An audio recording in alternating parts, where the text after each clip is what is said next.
Question 8. Find the value of k for which points p, q, r are collinear.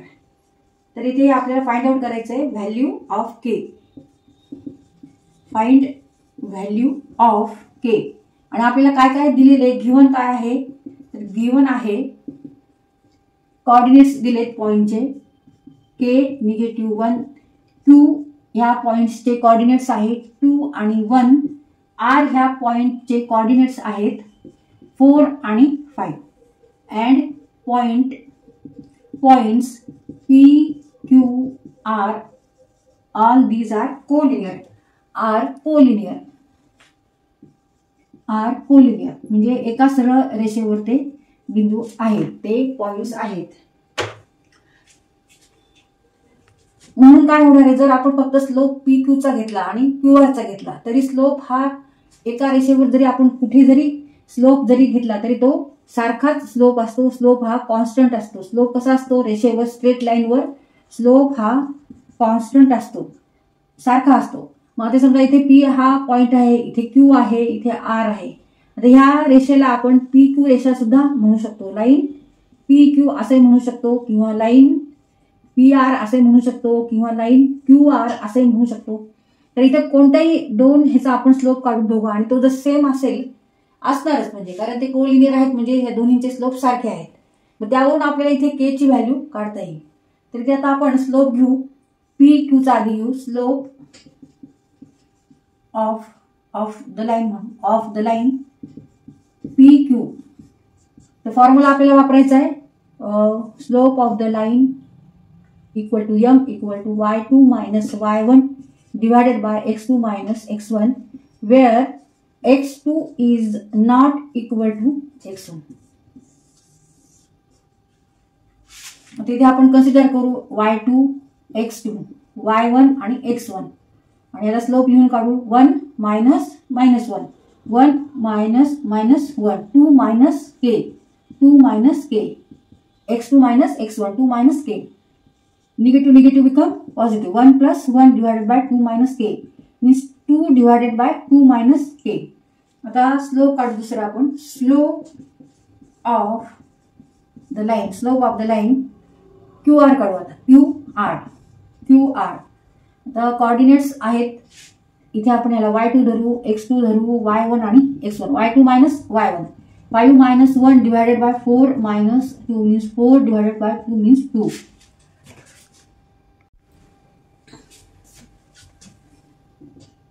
Slope of the line PQ is equal to slope of the line QR. The reason काय लिहायचं आहे, because these 3 points are collinear, therefore slope is also same. ह्याला इथे आपण equation first म्हणू, equation second. Therefore from equation 1 and 2, 2 divided by 2 minus k equal to 2. Next step is 2 equal to 2 into 2 minus k.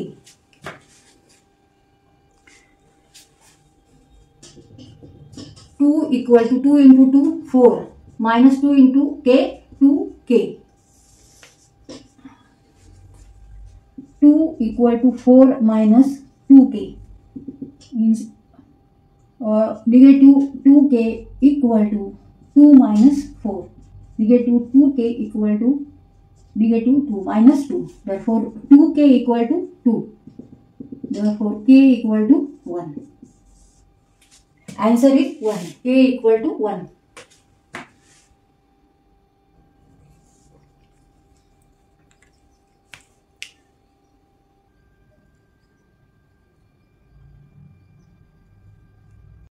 Question 9. Find the acute angle between the x-axis and the line joining points A and B, where coordinates of point A are 3 and -1 and coordinates of point B are 4 and -2.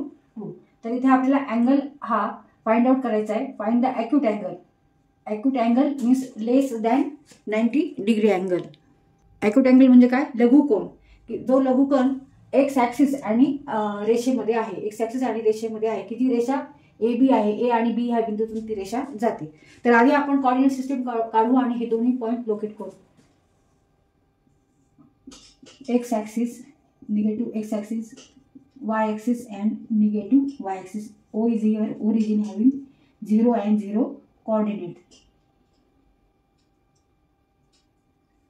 1 2 3 4 5 हे सगळीकडे positive numbers आहेत आणि y इकडे दोन्हीकडे y coordinates हे negative आहेत, म्हणून आपण इथे निगेटिव्हवर प्लॉट करू. आता इथे ए पॉईंटचे कोऑर्डिनेट्स आहेत 3 आणि negative 1. X coordinate 3, y coordinate negative 1. म्हणजे हा पॉईंट कुठे असणार आहे तर इथे असणार आहे. A point having x coordinate 3 and y coordinate negative 1. तर दुसरा पॉईंट लोकेट करू बी. ह्याचे कोऑर्डिनेट्स आहेत 4 आणि निगेटिव्ह 2. 4 हा एक्स कोऑर्डिनेट आहे आणि वाय कोऑर्डिनेट आहे निगेटिव्ह 2. म्हणजे हा पॉईंट इथे आहे बी. 4 अँड निगेटिव्ह 2. इथे ए बी ह्याच्यामधून आपण एक अशी रेषा काढू की जी एक्स ॲक्सिसला काय होईल अशी कट होईल.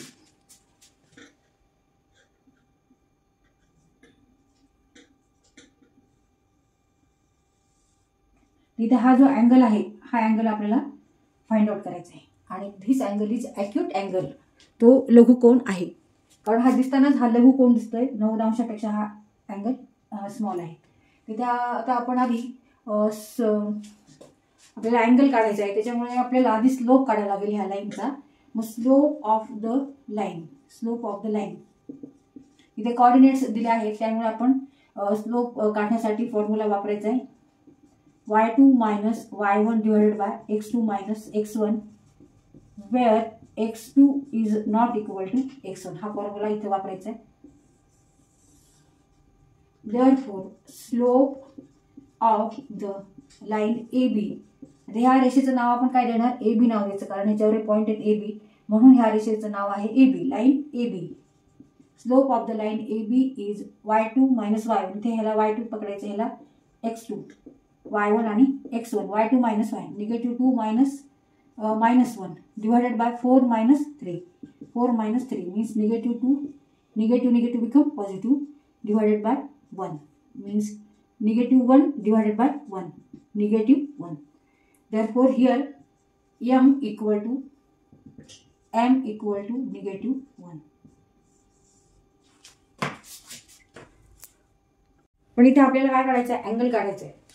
आणि दुसरा फॉर्म्युला काय आहे, स्लोप ऑफ द लाईन. तर इथे आपण अँगल वापरून सुद्धा स्लोप काढू शकतो. Slope of the line A B equal to m equal to tan theta. आता यम आपल्याला माहिती आहे, म्हणजे tan theta equal to negative 1. Tan theta equal to negative 1.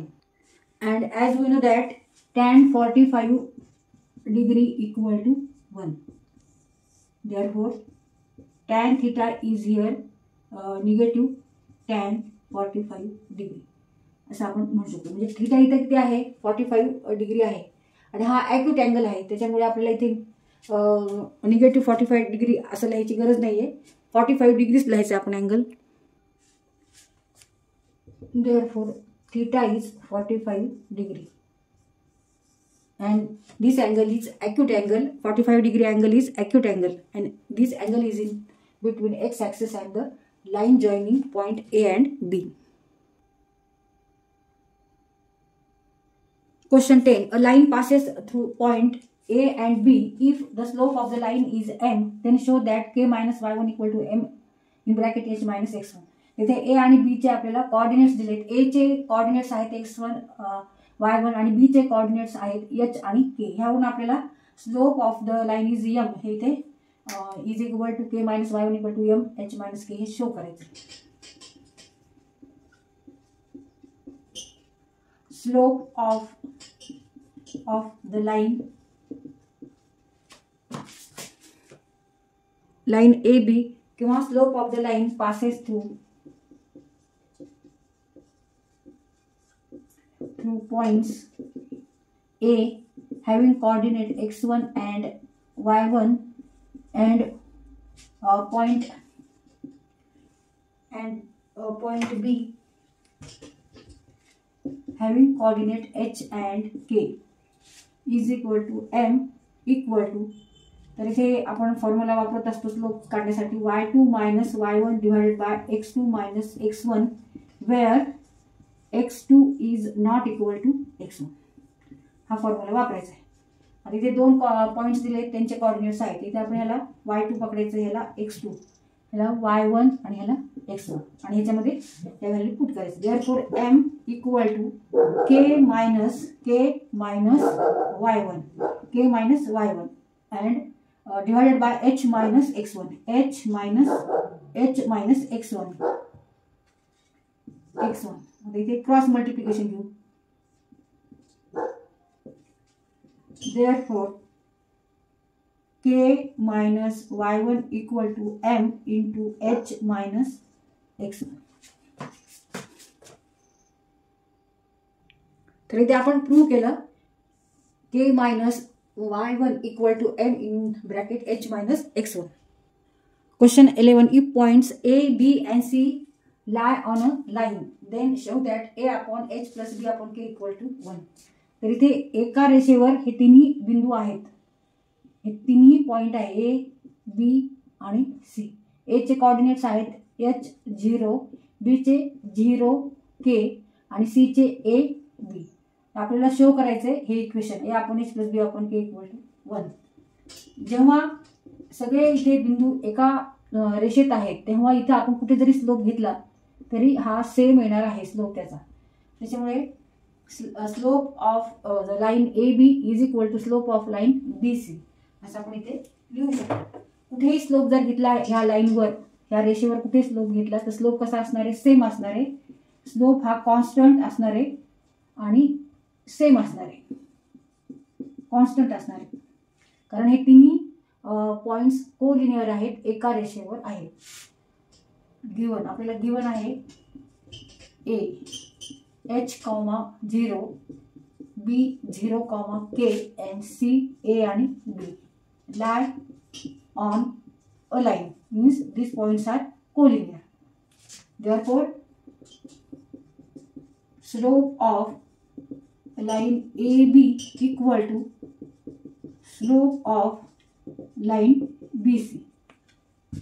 इथे फॉर्म्युला वापरायचा आपल्याला. कोणत्याही लाईनचा, कोणत्याही रेषेचा स्लोप काढायचा असेल तर हा formula y2 minus y1 divided by x2 minus x1 where x2 is not equal to x1. हे जेव्हा आपल्याला कोऑर्डिनेट्स दिले त्यामुळे आपल्याला हा फॉर्म्युला वापरायचा आहे. Slope of line A B, A आणि बी चे, मग इथे आपल्याला y2 समजायचं, इथे x2, इथे y1 आणि इथे x1. मग y2 minus y1 k minus 0 divided by 0 minus h. आता स्लोप ऑफ बी सी काढायचं आहे.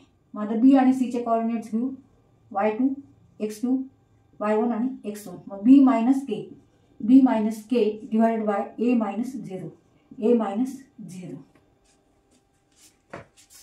इक्वल टू, आता ही आधी इकडे लिहून घेऊ आपण, b minus k divided by a equal to k divided by minus h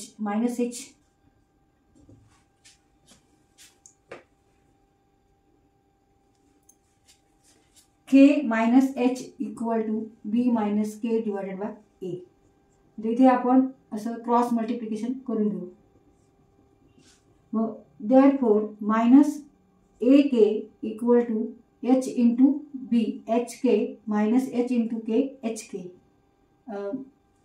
hb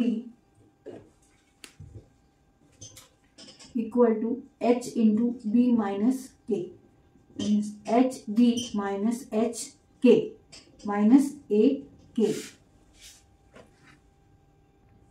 आता इथे इक्वेशन मध्ये a डिवायडेड बाय h, इथे आपल्याला a डिवायडेड बाय h पाहिजे, म्हणजे k इथे आपल्याला नकोय, म्हणजे k इथे निघून जाईल. त्याला आपण काय करू, सगळ्या ह्याला hk ने डिवाइड करू. hk ने divide both side by hk.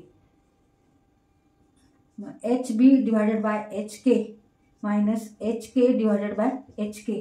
आता इथे काय काय कट होतं, k कट होती, म्हणजे निगेटिव्ह a अपॉन h राहणार आहे. निगेटिव्ह a अपॉन h, इथे h कट होणार आहे, b अपॉन k आणि मायनस 1 -1 आता इथे LHS ला फक्त 1 आहे इक्वल टू 1. मग ही टर्म आपण LHS ला नेऊ आणि ही टर्म RHS ला नेऊ. Therefore 1 equal to B upon K plus A upon H और A अपॉन H ही टर्म आधी लिहिली A upon H plus B upon K equal to 1. इथे रिअरेंज केलं आपण. रिअरेंज केलं इथे परत आपण रिअरेंज केलं. LHS साईड RHS ला घेतली, RHS साईड LHS ला घेतली.